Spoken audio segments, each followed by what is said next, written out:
Seigneur vous bénisse, l'Église. Ben, je vais vous fatiguer beaucoup ce matin. Parce que nous allons lire la parole de Dieu et je vais vous demander de vous mettre debout encore. Nous allons lire ensemble. Laissez-moi vous dire la raison pour laquelle j'aime que nous lisions ensemble la parole de Dieu. C'est parce que le Seigneur, c'est la parole qui change. C'est la parole qui bénit. C'est la parole de Dieu qui bénit. C'est la parole de Dieu qui transforme. Et personne d'entre nous, nous ne savons pas quand Dieu parle à son enfant. Donc, je peux lire un verset sur lequel je ne dis rien du tout, mais vous, en lisant, le Seigneur peut déjà vous parler bien avant le message. Donc voilà pourquoi j'aime bien demander que nous lisions ensemble. Nous allons lire dans Luc, chapitre 21. Donc nous allons lire depuis le verset 5 jusqu'au verset 36. Luc, chapitre 21, nous allons lire ensemble du verset 5 au verset 36. Lisons ensemble. Comme quelques-uns parlaient des belles pierres et des offrandes qui faisaient l'ornement du temple, Jésus dit, « Les jours viendront où, de ce que vous voyez, il ne restera pas pierre sur pierre qui ne soit renversée. » Ils lui demandèrent, « Maître, quand donc cela arrivera-t-il et à quel signe connaîtra-t-on que ces choses vont arriver? » Jésus répondit, « Prenez garde que vous ne soyez séduits, car plusieurs viendront en mon nom, disant, c'est moi, et le temps approche. Ne les suivez pas. Quand vous entendrez parler de guerre et de soulèvement, ne soyez pas effrayés, car il faut que ces choses arrivent premièrement. Mais ce ne sera pas encore la fin. Alors il leur dit, une nation s'élèvera contre une nation et un royaume contre un royaume. Il y aura de grands tremblements de terre et, en divers lieux, des pestes et des famines. Il y aura des phénomènes terribles et de grands signes dans le ciel. Mais, avant tout cela, on mettra la main sur vous et l'on vous persécutera. On vous livrera aux synagogues, on vous jettera en prison, on vous mènera devant des rois et devant des gouverneurs à cause de mon nom. Cela vous arrivera pour que vous serviez de témoignage. Mettez-vous donc dans l'esprit de ne pas préméditer votre défense, car je vous donnerai une bouche et une sagesse à laquelle tous vos adversaires ne pourront résister ou contredire. Vous serez livrés même par vos parents, par vos frères, par vos proches et par vos amis, et ils feront mourir plusieurs d'entre vous. Vous serez haïs de tous à cause de mon nom, mais il ne se perdra pas un cheveu de votre tête. Par votre persévérance, vous sauverez vos âmes. Lorsque vous verrez Jérusalem investie par des armées, sachez alors que sa désolation est proche. Alors que ceux qui seront en Judée fuient dans les montagnes, que ceux qui seront au milieu de Jérusalem en sortent, et que ceux qui seront dans les champs n'entrent pas dans la ville, car ce seront des jours de vengeance pour l'accomplissement de tout ce qui est écrit. Malheur aux femmes qui seront enceintes et à celles qui allaiteront en ces jours-là, car il y aura une grande détresse dans le pays et de la colère contre ce peuple. Ils tomberont sous le tranchant de l'épée. Ils seront des captifs parmi toutes les nations, et Jérusalem sera foulée aux pieds par les nations jusqu'à ce que les temps des nations soient accomplis. Il y aura des signes dans le soleil, dans la lune et dans les étoiles. Et sur la terre, il y aura de l'angoisse chez les nations qui ne sauront que faire au bruit de la mer et des flots. Les hommes rendant l'âme de terreur dans l'attente de ce qui surviendra pour la terre, car les puissances des cieux seront ébranlées.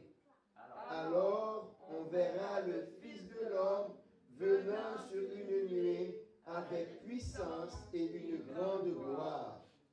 Quand ces choses commenceront à arriver, redressez-vous et levez vos têtes parce que votre délivrance approche. Et il leur dit une comparaison. Voyez le figuier et tous les arbres. Dès qu'ils ont poussé, vous connaissez de vous-même en regardant que déjà l'été est proche. De même, quand vous verrez ces choses arriver, sachez que le royaume de Dieu est proche. Je vous le dis en vérité, cette génération ne passera point que tout cela n'arrive. Le ciel et la terre passeront, mais mes paroles ne passeront point. Prenez garde à vous-même, de crainte que vos cœurs ne s'appesantissent par les excès du manger et du boire et par les soucis de la vie, et que ce jour ne vienne sur vous à l'improviste. Car il viendra comme un filet sur tous ceux qui habitent sur la face de toute la terre. Veillez donc et priez en tout temps, afin que vous ayez la force d'échapper à toutes ces choses qui arriveront et de paraître debout devant le Fils de l'homme. Amen. Que le Seigneur ait béni sa parole pour notre édification commune. Merci. Rassoyez-vous. Amen. Quand on lit dans Luc 21, c'est normal de penser à Matthieu 24. Ouais. Parce qu'il y a beaucoup de similitudes entre Luc 21 et Matthieu 24. Cependant, il y a aussi une grande différence entre Matthieu 24 et Luc 21. Parce que dans les 4 évangiles, il y a beaucoup de différences. Il y a différence d'approche, il y a différence de vision, il y a différence de compréhension. Les 4 évangiles ne présentent pas les choses de la même manière. Et c'est normal comme ça. Il y a des gens qui ne comprennent pas tellement bien la Bible et qui disent il y a des choses différentes, donc les uns mentent, les autres disent des choses. Non, non. Parce qu'il y a cette différence, les gens disent que ce n'est pas la parole de Dieu. Mais les différences sont bien parce que, regardez-moi, si il y a quelque chose qui arrive là maintenant, on vient de procéder à la cérémonie de Sainte-Seine. Si un journaliste arrive ce matin, ou bien à la sortie de culte, un journaliste se met à demander à chaque personne comment a été le service de Sainte-Seine. Pensez-vous qu'il va avoir une même version? Non. Parce que chacun de sa compréhension va lui dire voilà comment ça a été, voilà comment ça a été, voilà comment ça a été. Ce n'est même pas étonnant que certains disent eh bien c'est pasteur Alain qui avait lu et frère Eddy avait prié. Ce n'est pas étonnant.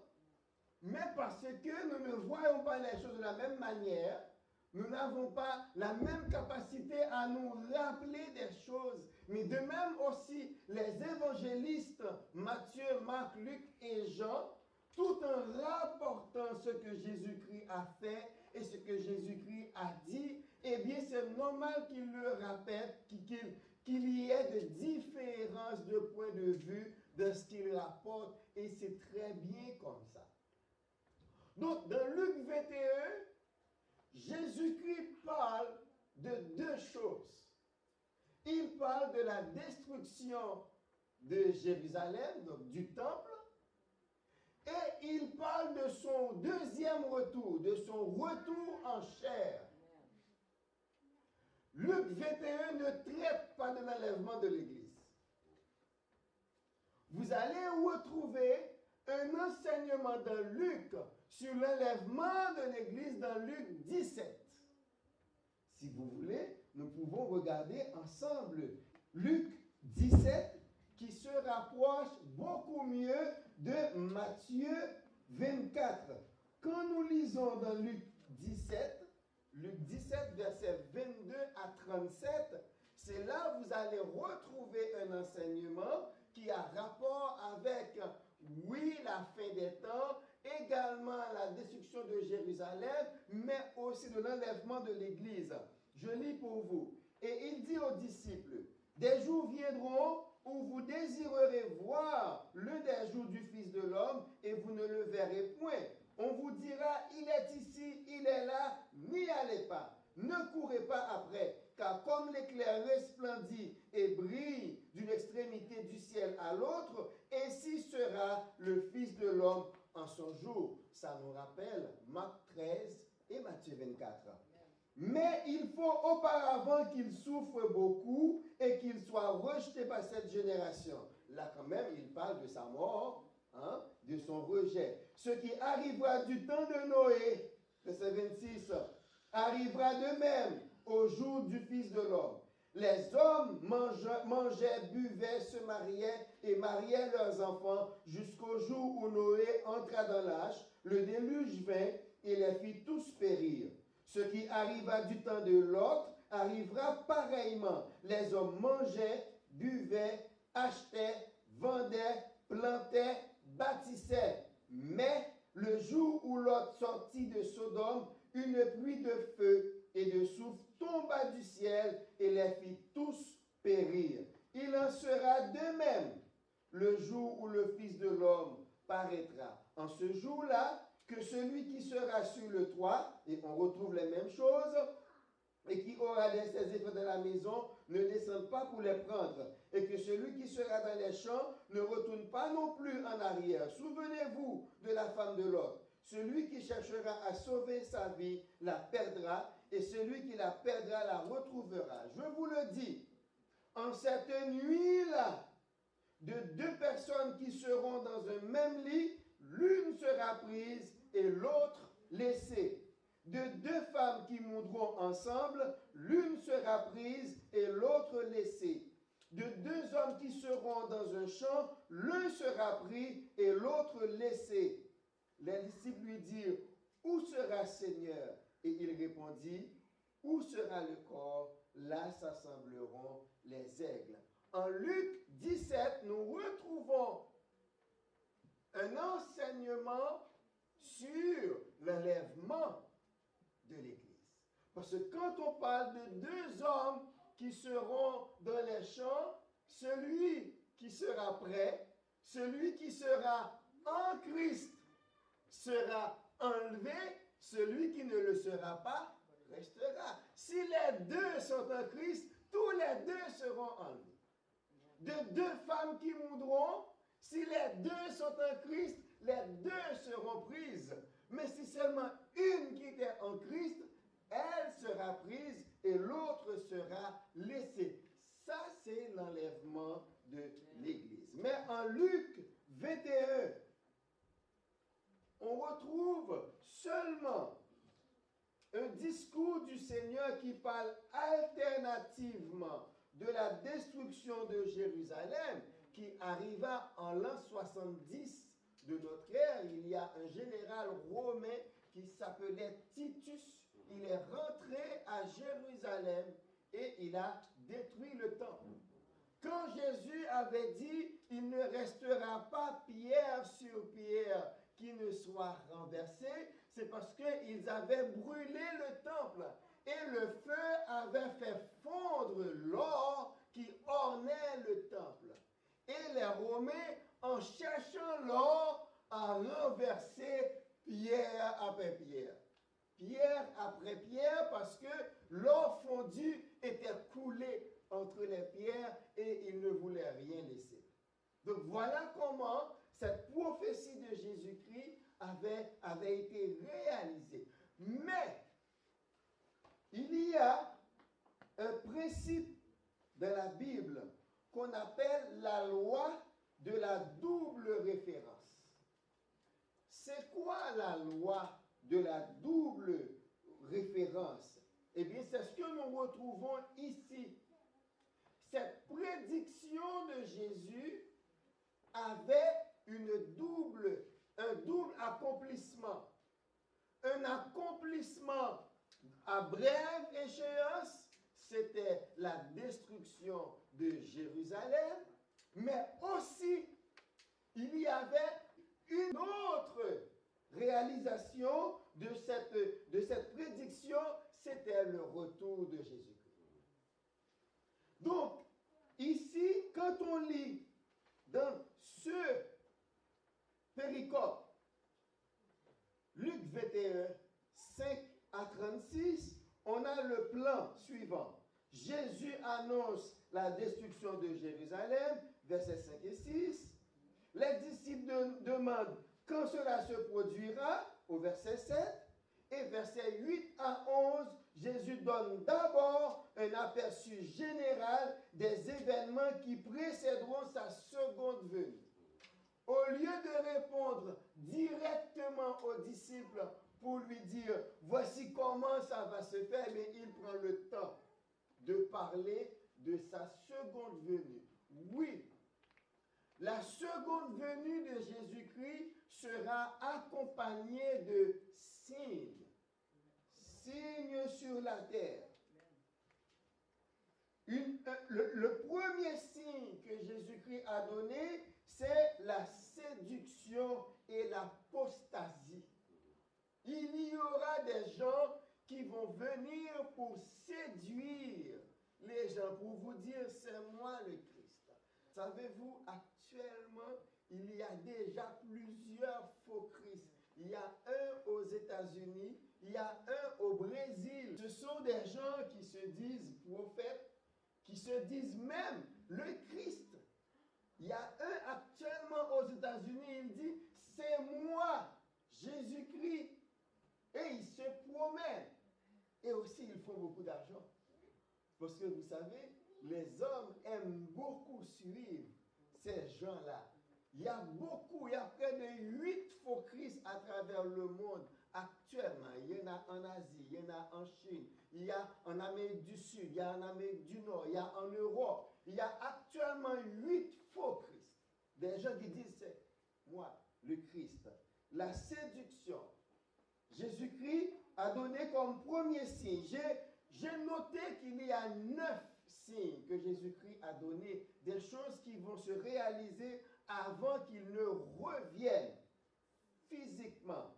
La séduction et l'apostasie. Prenez garde que vous ne soyez séduits. Deuxième, les faux Christ. Deuxième signe, les faux Christ. Car plusieurs viendront en mon nom disant, c'est moi et le temps approche. La Bible dit, ne les suivez pas. Troisième signe, menace de guerre et de soulèvement. Au verset 9, Jésus-Christ a dit, vous entendrez parler de guerre. Attention, il y a nuance entre entendre parler de guerre et entendre des bruits de guerre. Parler de guerre, c'est des gens qui font des menaces de guerre. Mais la Bible dit, au moment où Christ va retourner, on va entendre. Il y aura beaucoup de menaces de guerre dans le monde. Mais aussi, il y aura beaucoup de guerres parce qu'il y a bruit de guerre. Dans les nouvelles, vous entendrez parler de conflits par-ci et par-là. Est-ce que c'est le cas maintenant? Oui. Donc, la Bible dit ça va venir, ce sont des signes qui nous disent que Jésus-Christ va revenir. Il y aura des guerres. Au verset 10. Alors il leur dit, une nation s'élèvera contre une nation. Ça, c'est une guerre. Un royaume contre un royaume.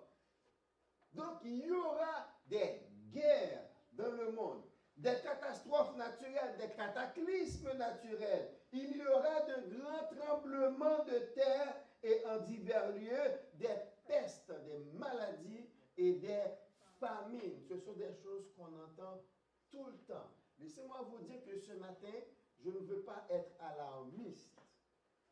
Hein? Je ne veux pas être alarmiste pour vous faire peur. Nous avons la parole de Dieu devant nous. Mon message est plutôt une exhortation à la vigilance. Hein?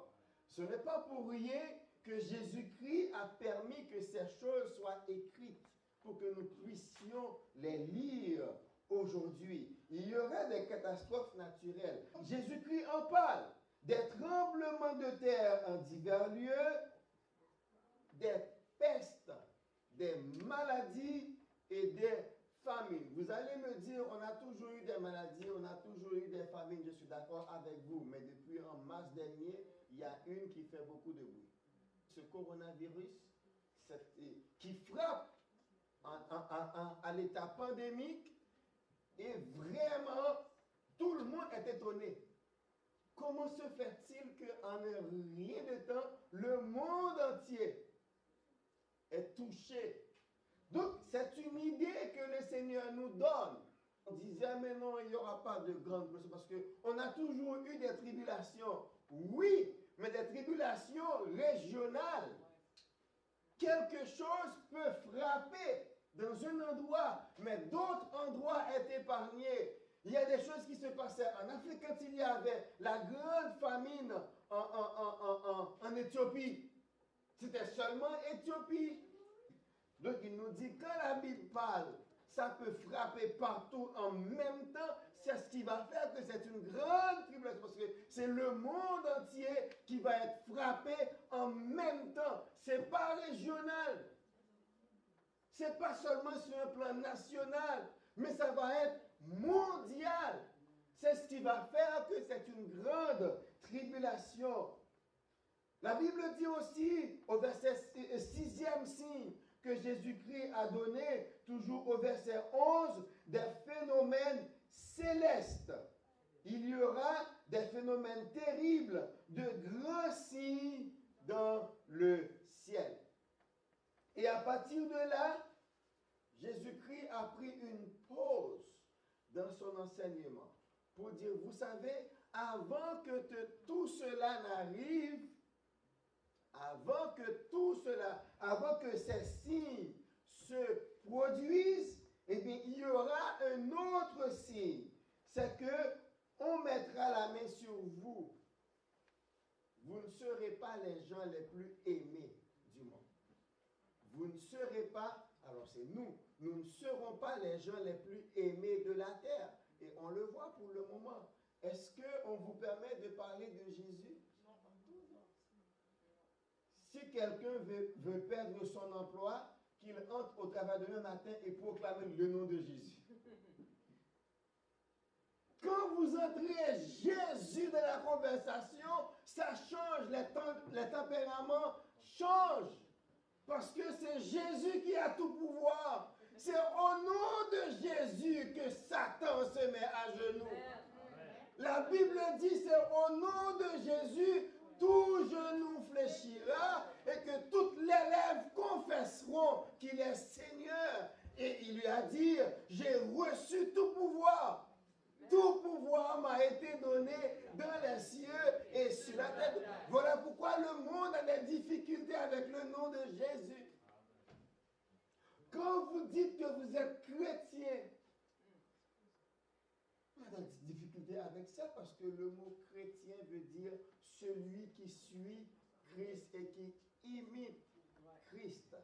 À Antioche, la Bible dit cela qu'on avait qualifié les croyants pour la première fois de chrétiens.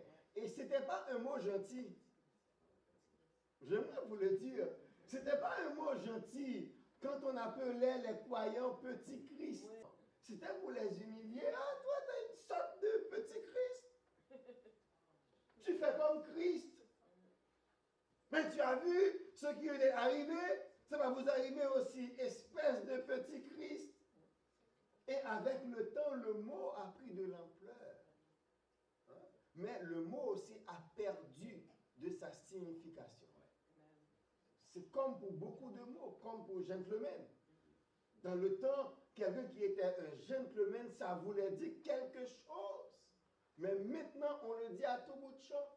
Le mot a perdu de sa contenance, de son contenu. Le mot chrétien aussi. Aujourd'hui, nous sommes obligés de nous différencier. Moi, je suis chrétien évangélique. Pour faire la différence entre toutes sortes de chrétiens qu'il y a dans le monde. Parce que le mot a perdu de son sens. Mais le mot chrétien signifie celui qui vit à la manière de Christ. C'est quelqu'un, même quand on le frappe, il ne répond pas. Celui qui mène sa vie selon les commandements de Christ. C'est quelqu'un, vous pouvez l'injurier, il ne va pas vous répondre injure pour injure. Mais bien au contraire, il va vous bénir. C'est ça le petit Christ. Donc Jésus-Christ, 7e signe, avait prévu que avant que les signes ne se manifestent, donc les croyants seront haïs. Il parlait aux Juifs, on vous livrera aux synagogues, on vous jettera en prison, on vous mènera devant des rois et vous n'avez qu'à lire le livre des Actes pour voir tout ce que l'apôtre Paul a subi. Arrivé à un certain moment, il a dû demander qu'il aille devant César. Parce qu'on l'avait envoyé de Jérusalem à Césarée, et là encore les Juifs voulaient qu'il revienne à Jérusalem parce qu'ils avaient tendu un piège pour lui sur la route. Et c'est alors qu'il dit, mais non, je suis citoyen romain, c'est devant César que je vais être jugé. Devant des rois. Il a comparu devant le roi Agrippa. Donc, apôtre Paul a subi tout ce que Christ a dit et beaucoup de chrétiens, d'ailleurs l'histoire a rapporté comment est-ce que les apôtres sont mis à mort. Pierre a dû demander être pendu tête en bas sur la croix. Il y en a qu'on a scié. Jean, lui, c'est le seul qui soit mort de mort naturelle, mais on avait attenté à sa vie. Il a échappé, mais il a souffert. Donc c'est très important, quand on sert Christ, il faut se préparer à être persécuté. Mais la Bible dit au verset 13, cela vous arrivera pour que vous serviez de témoignage. Et il va dire, quand on va vous arrêter, quand vous allez comparaître, ne pensez pas à ce que vous allez dire pour vous défendre. Je vous donnerai un esprit, je vous donnerai une sagesse, je vous donnerai une bouche auquel personne ne pourra résister. Et Jésus-Christ revient au verset 17 pour parler encore de la haine des chrétiens. Vous serez haïs de tous à cause de mon nom. Et nous sommes dans cette période.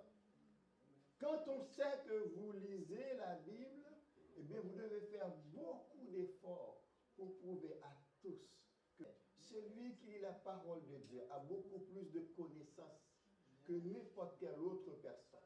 Il y a des choses que vous pouvez dire, ils ne peuvent rien voir dedans. Parce que la Bible dit c'est par l'esprit qu'on peut comprendre ces choses. Il y a des choses que le monde ne peut pas comprendre parce qu'ils n'ont pas le Saint-Esprit que Dieu nous a donné. Jésus a dit lui-même, c'est lui-même qui va donner aux croyants ce qu'ils doivent dire pour se défendre. Et Jésus-Christ parle des cas de trahison dans tous les domaines des relations humaines. Vos parents vous trahiront, vos frères, vos proches et vos amis. Et ça fait appel à un petit verset où Jésus-Christ a dit, celui qui me confesse sur la terre, je confesserai son nom devant mon Père et devant les anges. Donc nous devons décider qu'est-ce que nous préférons. Faire plaisir aux hommes, faire plaisir aux hommes, ou bien que notre nom soit connu de Dieu et des anges. Amen. Moi, j'ai fait mon choix. J'ai fait mon choix. Advienne que pourra, j'ai entendu un message comme ça vers l'âge de 12-13 ans. Et c'est à partir de là que j'ai pris la décision, partout où je passe, la première chose que les gens vont savoir de moi, c'est que je suis chrétien. J'étais à l'école, je me rappelle, je devais être composé pour entrer chez les Salésiens en Haïti. Dans le formulaire, il y a cette question, votre religion. J'ai mis protestant. Bon, c'est ce qu'il fallait dire pour dire que je ne suis pas catholique. J'ai mis protestant. À la fin, mes camarades m'ont dit, Élisée, comment tu as répondu à cette question? Je dis, comment ça? Je suis protestant, je lui dis, Élisée, mon cher, tu vas perdre ta place. Je lui dis, que je perde une place, ce n'est pas grave. Mais ce n'est pas pour une petite place chez les frères salésiens que je vais renier mon Jésus. Amen. Et vous savez quoi? Nous étions deux, selon que je connaissais. Nous étions deux chrétiens à être composés. L'autre avait mis qu'il était catholique. On ne l'a pas pris et moi, on m'a accepté. Et pendant les 4 ans chez les Salésiens, j'ai toujours dit aux prêtres, je suis chrétien évangélique. Et ils m'ont forcé à venir à la messe. Je dis, pas de problème. Ils m'ont donné une Bible. Les Gédéons étaient venus distribuer des Bibles. J'avais reçu une petite Bible. Je dis, ok, vous voulez que je vienne à la messe? Je vais venir. Merci beaucoup. Vous me donnerez du temps pour lire ma Bible. J'arrive à la messe. Ils font leur affaire, je lis ma Bible. À un certain moment, il y a un des prêtres qui m'a appelé pour me dire, Élisée, quand tu viens ici, qu'est-ce que tu es venu faire? Je dis, rien. Il m'a dit, ok, tu as bien répondu. Alors, quand j'ai vu la gravité de ma réponse, elle a dit, bon, je suis venu. Il dit, non, non, non, non, non. N'ajoute plus rien. Parce que je t'ai regardé, quand tu viens, tu lis ta Bible. Je te comprends. Tu es venu à l'école, tu es protestant, on t'a forcé à venir ici, tu viens, mais tu participes dans rien du tout. Et là, je suis venu. J'ai pu prendre le temps de lire tout le Nouveau Testament, même plusieurs fois, pendant 4. Parce qu'il me forçait à venir à la messe. À un certain moment, pour leur faire plaisir, j'ai demandé à lire. Mais c'est parce que je suis habitué au public de mon église. Comment je vais faire devant un autre public? Et là, je leur ai demandé de lire. Et là, ils étaient contents. Enfin, tu veux t'impliquer. J'ai dit, ok. Ils m'ont donné à lire une première fois. J'ai lu. J'ai lu une deuxième fois. Je ne sais pas ce qui s'est passé. Ils ne m'ont jamais demandé de lire. Je ne sais pas. J'ai lu 2 fois. Mais ce qui est important, c'est qu'il faut choisir où on veut être connu. Du ciel ou bien de la terre. Les jeunes. Je parle pour vous aussi. Vous êtes à l'âge où vous devez choisir votre camp. Voulez-vous faire partie du camp de Jésus ou bien du camp du monde? Donc il faut décider maintenant. Parce que quand on chante nul enfant n'est trop petit pour la route étroite, vous êtes assez grand pour la route étroite. Vous êtes assez grand. Donc, vous devez savoir, parce qu'il y a beaucoup de choses qui vont venir sur votre chemin. Il faut savoir comment dire non au monde. Et c'est ici que vous pouvez connaître le vrai chemin à choisir. À l'école, on va vous proposer beaucoup de choses. Mais comment vous allez dire non à la drogue que votre bon ami va vous proposer? Comment vous allez dire non à un bal qu'un bon ami à vous va vous proposer? Comment vous allez dire non à participer à une orgie sexuelle, une orgie de drogue? Comment vous allez dire non? C'est quand vous prenez Dieu au sérieux. Donc la fin, c'est de savoir vers qui me tourner quand ça va mal. La vie a beaucoup de tournants. On est jeune maintenant, mais on ne va pas rester jeune tout le temps. La vie va vous questionner un jour. Et c'est Jésus qui sera votre planche de salut. Donc il faut savoir, la Bible nous dit, je vais m'en aller bien vite au verset 36, parce qu'il y a trop de lectures, il y a des exhortations, attitude du croyant dans les jours difficiles, il y a des signes dans le ciel, des signes dans le soleil, des signes dans la lune, des signes dans les étoiles, des signes sur la terre. Il y a beaucoup de choses. Et le verset 27 nous parle du retour de Jésus. Alors on verra le Fils de l'homme venant sur les nuées avec puissance et une grande gloire. À l'enlèvement de l'Église, on ne verra pas. C'est l'Église qui ira trouver son maître. On ne verra pas. Mais au retour en chair de Jésus, tout le monde verra. Dans Malachie 14, depuis dans l'Ancien Testament, les prophètes avaient parlé du deuxième retour de Jésus-Christ. Mais les prophètes ne savaient rien de l'Église.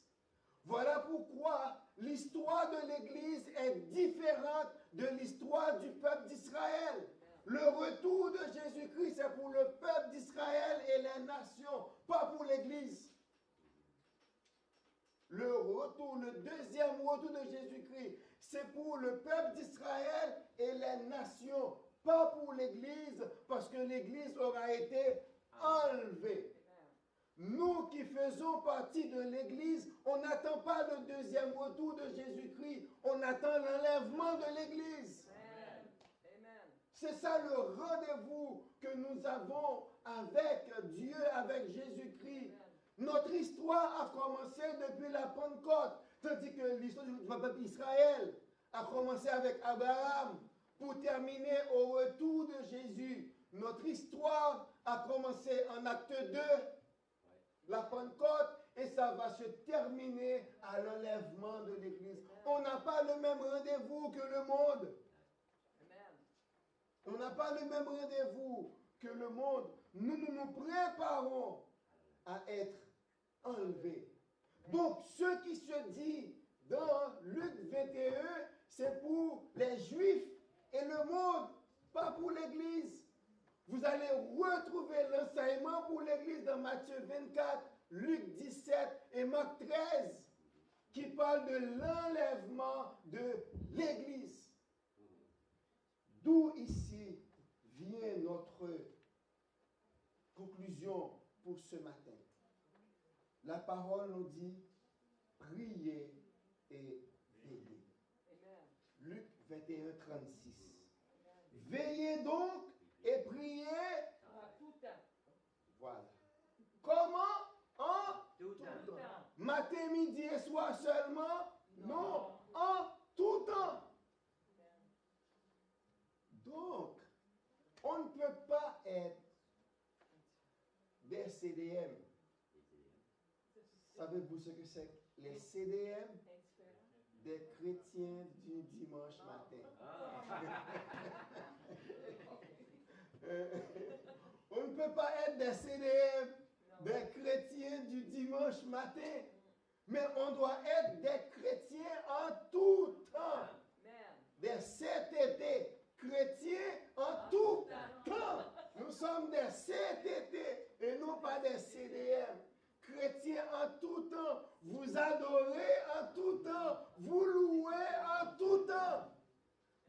nous venons ici, nous apportons notre louange au Seigneur.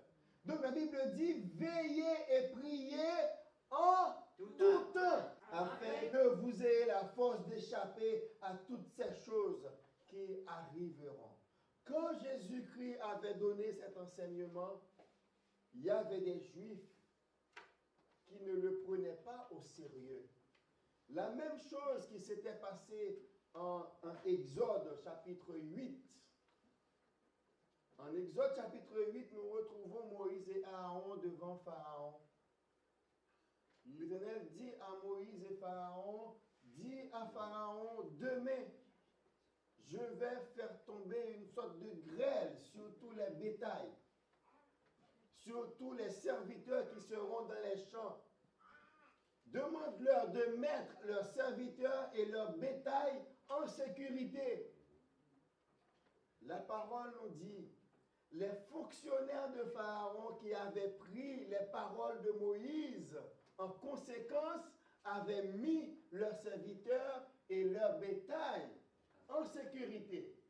Mais les autres qui n'avaient pas accordé d'importance aux paroles de Moïse, ils ont laissé leur bétail et leurs serviteurs dans les champs. Ils ont tous été frappés par la grêle et ils étaient morts. La même chose s'était passée quand Titus est arrivé à Jérusalem pour la détruire. Les Juifs qui avaient entendu les paroles de Jésus-Christ et qui l'avaient prise en conséquence, et bien quand ils ont vu l'arrivée, le siège de Jérusalem et l'arrivée de l'armée de Titus, ils ont fui vers les montagnes. Comme Jésus-Christ l'avait dit, si vous êtes en Judée, fuyez.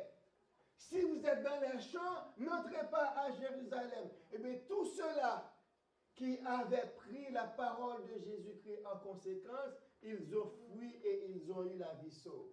Mais ceux qui n'avaient accordé aucune importance aux paroles de Jésus-Christ, ils sont restés à Jérusalem. Certains ont été tués et d'autres ont été pris et emmenés en captivité. C'est à partir de ce moment qu'on s'était mis à parler de Juifs errants. Et on dit en ce temps-là, un esclave juif, il y en avait tellement que leur prix était vraiment banal. On les vendait aux Saints. Tellement il y en avait parce qu'on les envoyait dans tous les pays comme esclaves, comme Jésus-Christ l'avait dit. Donc, ceci pour vous dire, si ce matin, la Bible dit de rester véatif, ça veut dire de rester vigilant. En tout temps, il faut rester vigilant en tout temps. Il faut veiller. Veiller, on le traduit, on le définit comme rester en éveil volontairement. Ou encore être en garde. Ou encore veiller à quelque chose. J'avais pris quelque chose là sur Wikipédia. Je vais le lire pour vous sur la définition de veiller. Rester volontairement éveillé pendant le temps habituellement consacré au sommeil. C'est veiller. Être de garde, veiller auprès d'un malade. Mes amis, le monde est malade. Et c'est nous qui faisons la garde pour le monde. Hein, il y a encore une autre acception. Rester la nuit auprès de quelqu'un pour s'occuper de lui. Nous sommes là. Quand Jésus-Christ a dit, nous sommes la lumière du monde. Vous êtes le sel de la terre. On est là pour s'occuper du monde. Veiller à quelque chose, y faire grande attention, s'en occuper activement. Donc, veiller au jour de l'Éternel, au jour de Jésus-Christ. Comment on veille? On reste dans la parole. On écoute ce que Jésus-Christ nous dit. On lit la parole de Dieu. On voit ce qui s'est passé dans le passé et on respecte la parole de Dieu. Laissez-moi vous montrer quelque chose pour terminer. La Bible a 66 livres. Laissez-moi vous dire quelque chose. Voici la partie de l'Apocalypse. Et voici les 65 autres livres. Tout ce qui est dit ici été réalisé littéralement. Tout ce qui est dit ici a été réalisé littéralement comme ça a été proclamé. Pensez-vous, si tout cela a été réalisé littéralement, qu'en est-il de cela? Il ne reste que ça à être accompli dans la Bible. Ça va se réaliser littéralement comme Christ l'a annoncé.